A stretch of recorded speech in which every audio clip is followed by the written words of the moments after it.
Assalamualaikum warahmatullahi wabarakatuh. Perkenalkan, nama saya Satriana dengan NIM C01222123, kelas manajemen D angkatan 2022 Universitas Sulawesi Barat. Baiklah, di sini saya akan mempresentasikan PowerPoint yang berjudul Restrukturisasi Kebangkrutan guna memenuhi tugas dari mata kuliah Manajemen Keuangan Lanjutan yang diampu oleh Ibu Novia Sandradewi SEMM. Baik, langsung saja pada materi restrukturisasi kebangkrutan. Terdapat 5 subbab yang akan saya paparkan.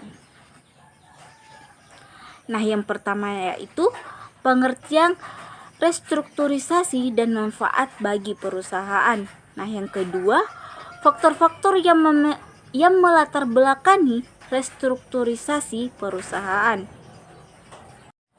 Nah, yang ketiga yaitu bentuk-bentuk restrukturisasi perusahaan. Yang keempat, restrukturisasi dan kebangkrutan. Nah, subbab yang terakhir atau yang kelima yaitu restrukturisasi keuangan perusahaan. Langsung saja kita masuk kepada subbab yang pertama, yakni pengertian restrukturisasi dan manfaat restrukturisasi bagi perusahaan. Restrukturisasi adalah proses penataan ulang struktur organisasi, keuangan, operasi, atau kepemilikan suatu perusahaan yang mencapai tujuan tertentu. Namun, perlu diingat bahwa restrukturisasi tidak selalu merupakan solusi yang tepat untuk masalah perusahaan. Sebelum memutuskan untuk melakukan restrukturisasi, perusahaan harus melakukan analisis yang menyeluruh terhadap situasi keuangan dan operasionalnya. Perusahaan juga harus mempertimbangkan dampak restrukturisasi terhadap karyawan, pelanggan, dan pemangku kepentingan lainnya. Selanjutnya yaitu manfaat dari restrukturisasi. Nah, restrukturisasi dapat memberikan banyak manfaat bagi perusahaan. Antara lain, yang pertama yaitu meningkatkan efisiensi dan efektivitas. Nah, restrukturisasi dapat membantu perusahaan untuk menghilangkan inefisiensi seperti duplikat tugas atau proses yang tidak perlu. Hal ini dapat menghemat biaya dan meningkatkan produktivitas. Nah, yang kedua yaitu meningkatkan profitabilitas. Nah, restrukturisasi dapat membantu perusahaan untuk fokus pada bisnis yang menguntungkan dan keluar dari bisnis yang tidak menguntungkan. Hal ini dapat meningkatkan margin keuntungan dan nilai pemegang saham. Nah, yang ketiga yaitu meningkatkan moral karyawan. Nah, restrukturisasi yang dilakukan dengan baik dapat meningkatkan moral karyawan dengan menciptakan lingkungan kerja yang lebih stabil dan positif. Nah, yang keempat yaitu meningkatkan akses ke modal. Nah, restrukturisasi dapat membantu perusahaan untuk meningkatkan akses ke modal dengan meningkatkan profit kreditnya. Nah, yang kelima yaitu menghindari kebangkrutan. Nah, restrukturisasi dapat membantu perusahaan untuk menyelesaikan masalah keuangan seperti utang yang tinggi dan menghindari kebangkrutan. Baiklah, selanjutnya kita masuk kepada subbab yang kedua, yakni faktor-faktor yang melatar belakangi dilakukannya restrukturisasi perusahaan. Nah, ada banyak faktor yang dapat mendorong perusahaan untuk melakukan restrukturisasi. Nah, di sini ada 2 jenis faktor, yakni faktor internal dan faktor eksternal. Yang dimana faktor internal itu meliputi yang pertama, kinerja keuangan yang buruk. Nah, jika perusahaan mengalami kerugian atau probabilitas yang rendah selama periode yang berkelanjutan, hal ini dapat menjadi indikator bahwa ada masalah struktural yang perlu diatasi melalui restrukturisasi. Nah, yang kedua yaitu inefisiensi dan inefektivitas. Nah, perusahaan mungkin mengalami hal tersebut. Nah, dalam operasinya seperti duplikasi tugas, proses yang tidak perlu, atau struktur organisasi yang kaku. Hal ini dapat menyebabkan pemborosan biaya dan menghambat pertumbuhan perusahaan.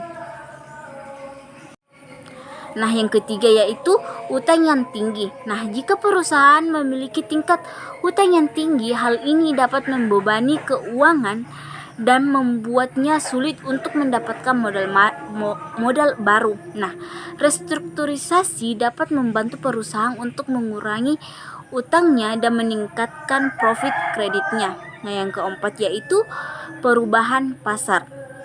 Nah, pasar tempat perusahaan beroperasi mungkin berubah dengan cepat dan perusahaan mungkin perlu beradaptasi agar tetap kompetitif. Nah, restrukturisasi dapat membantu perusahaan untuk memasuki pasar baru, keluar dari bisnis yang tidak menguntungkan atau mengembangkan produk dan layanan baru. Nah, yang selanjutnya yaitu kepemimpinan yang lemah.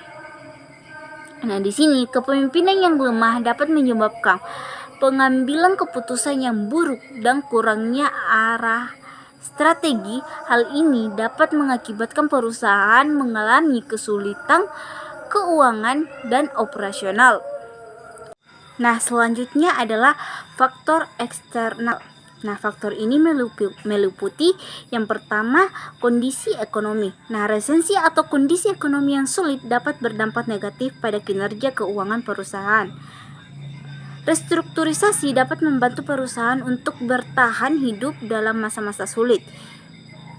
Ini dan memposisikan diri untuk pertumbuhan di masa depan. Nah, yang kedua yaitu persaingan. Persaingan yang ketat dari perusahaan lain dapat memaksa perusahaan untuk melakukan restrukturisasi agar tetap kompetitif. Nah, hal ini mungkin termasuk merampingkan operasi, menurunkan harga, atau mengembangkan produk dan layanan baru. Nah, yang ketiga yaitu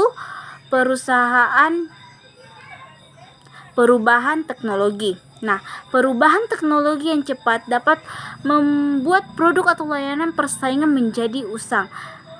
Nah, restrukturisasi dapat membantu perusahaan untuk berinvestasi dalam teknologi baru dan mengadaptasi dengan perusahaan pasar. Selanjutnya yaitu peraturan pemerintah.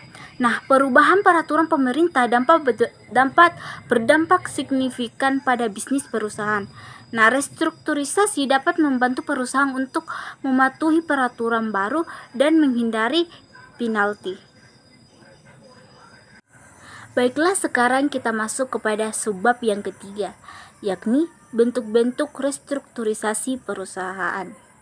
Nah, di sini ada beberapa bentuk restrukturisasi perusahaan yang umum dilakukan, yaitu yang pertama penggabungan atau merger. Nah, penggabungan adalah proses penyatuan dua atau lebih perusahaan menjadi satu perusahaan baru. Nah, perusahaan yang bergabung akan kehilangan identitasnya dan menjadi bagian dari perusahaan yang baru. Nah, yang kedua yaitu peleburan atau konsolidasi.